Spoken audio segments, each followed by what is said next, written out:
नन्दितमेदिनि विश्वविनोदिनि नन्दनुते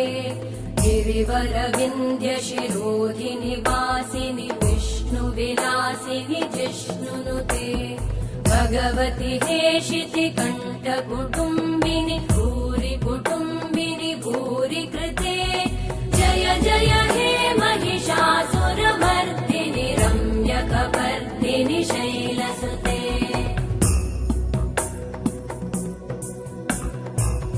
सुरवरवर्षिणि दुर्धरधर्षिणि दुर्मुखमर्षिणि हर्षरते त्रिभुवनपोषिणि शङ्करतोषिणि कल्मषमोषिणि घोषरते धनुजनिरोषिणि दितिसुतरोषिणि दुर्मदशोषिणि सिन्धुसुते जय जय हे महिषा